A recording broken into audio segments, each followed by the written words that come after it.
Hello, everyone. Welcome to First Year Teaching Tips. This video series is dedicating to helping any teacher who is in their first year of teaching or in their first year in a new role. Veteran teachers are welcome as well. With that being said, let's begin. So, who am I? My name is Mia, and I am, as of the recording of this video, an 11-year veteran in education. I worked as a high school social science teacher in public and private schools, and currently work as an instructional technology specialist in a public district. When I began teaching, the landscape of education looked very different.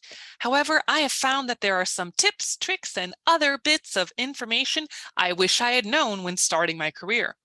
Some of this advice comes from my own experiences, and some of it comes from what others have taught me. So let's dive into this video's tips about templates. Tip number 1, use pre-existing templates when possible. I've said this many times when guiding others in teaching. Do not reinvent the wheel. Just add some paint. Templates come in a variety of forms: student activities, lesson plans, unit plans, curriculum maps, and so on. This script is made based off of a template. When you use a template, you save time for yourself to accomplish other tasks.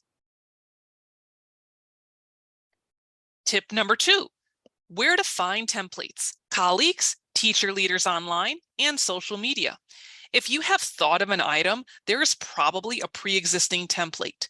Remix it for your needs and be sure to give credit to the original document. I have templates from the very beginning of my career that I still use that were given to me by my colleagues. If you look, you will find them. Tip number 3, when creating your own template, make it so someone else can use it. This mindset is helpful not only for the other person, but for you.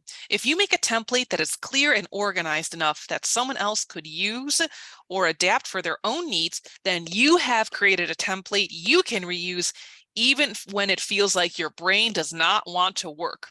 Designing for others means you also design for yourself. Tip number 4, templates thrive online. What I mean by this idea is that while it is possible to save templates to a local device, templates are really better suited to living in a digital space, whether it is Google Drive, Dropbox, or some other digital sharing site. You can add hyperlinks more easily and share the templates with others as well. If your device crashes or the external hard drive dies, then that template is gone. Saving a template online means you have a higher chance of seeing it stand the test of time. Tip number 5, templates should reflect any temporal changes. To continue with the time theme from the last tip, when you create a template, be sure to label the time it was created and note updates on it. You can approach this in one of 2 ways. You can always make a copy of the original template and list when the new version was created. Alternatively, you can simply manually add in notes about when changes were made. If a template is useful enough, it may evolve over time, and marking that change can give you a sense of growth. Alternatively, if you were required by another user to make a change, you could always go back to the original file in order to see what it used to look like. Either way, keeping track of change over time can be useful for continual growth. Thank you for watching this video. If you are interested in learning more, please like this video and subscribe to my YouTube channel. You can also go to my website, www.guidegrowtech.com, for even more information on a variety of topics.